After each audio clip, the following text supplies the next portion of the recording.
پیارے بچوں، اسی سلسلے میں ہاتھی کا وزن جو ہے، اس سلسلے میں ہم آج ایک دلچسپ کہانی بھی پڑھیں گے۔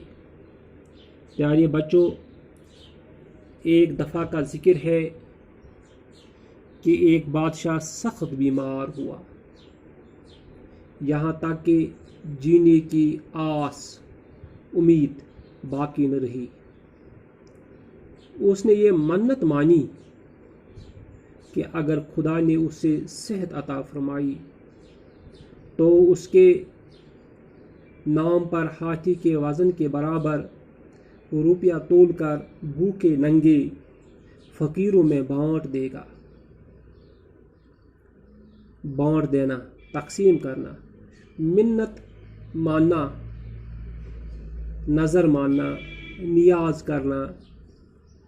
خدا نے اس پر رحم فرمایا اور وہ چند ہی دنوں میں اچھا ہو گیا، یعنی صحت یاب ہو گیا۔ لیکن اب وہ حیران تھا، پریشان تھا کہ ہاتھی کو کیوں کر تولے، کیونکہ ہاتھی جو ہے یہ بڑا جانور ہوتا ہے، اس کو تولنا آسان نہیں ہے۔ اس کا وزن معلوم کیے بغیر وہ منت پوری نہ کر سکتا تھا، چونکہ انہوں نے جو نظر مانی تھی، منت مانی تھی کہ ہاتھی کے وزن کے برابر روپیہ تول کر بھوکے ننگے فقیروں میں وہ تقسیم کرے گا، لہذا اب یہ مسئلہ پیدا ہوا۔ دربار میں بہت سے عقل مند لوگ موجود تھے، دانا لوگ موجود تھے۔ انہوں نے بہت سوچا لیکن کوئی بات نہ پڑی۔ وہاں جو دربار میں دانا لوگ تھے، عقل مند لوگ تھے، وہ بھی سوچ بچار میں پڑ گئے، لیکن انہیں اس مسئلے کا جواب نہیں ملا۔ اس لیے پورے ملک میں اشتہار دیا گیا، یعنی اعلان کر دیا گیا پورے ملک میں کہ جو شخص ہاتھی کے برابر روپیہ تول کر دکھائے گا، ہم اسے انعام سے مالا مال کر دیں گے۔ لہذا بادشاہ نے پورے ملک میں یہ خبر دی، اعلان کر دیا کہ جو شخص ہاتھی کے برابر روپیہ تول کر دکھائے گا، ہم اس سے انعام سے مالا مال کریں گے، یعنی اس کو نوازیں گے، انعامات سے نوازیں گے۔ انعام کے لالچ میں بہت سارے لوگوں نے اپنی عقل پر زور دیا، یعنی انعام کے لالچ میں اب لوگ سوچنے لگے، سنجیدگی کے ساتھ سوچنے لگے۔ انہوں نے اپنی عقل پر زور دینا شروع کیا، ہزاروں جتن کیے، ہزاروں کوششیں انہوں نے کی، مگر کوئی صورت بن نہ پڑی۔ لیکن اس مسئلے کا حل ان کے دماغ میں نہیں آیا۔ کچھ مہینے اسی طرح گزر گئے۔ بادشاہ کو فکر ہوئی اور وہ اس سوچ میں پڑ گیا کہ زندگی کا بھروسہ نہیں، منت کا عہد خدا سے کر چکا ہوں، اس کا پورا کرنا اب مجھ پر فرض ہے۔ ہاتھی کو تولنے کی تدبیر کسی کی سمجھ میں نہیں آتی، اب کیا کیا جائے؟ بادشاہ بیچارہ پریشان ہوا، وہ سوچنے لگا کہ زندگی کا کوئی بھروسہ نہیں ہے، منت پورا کرنا اب مجھ پر فرض ہے۔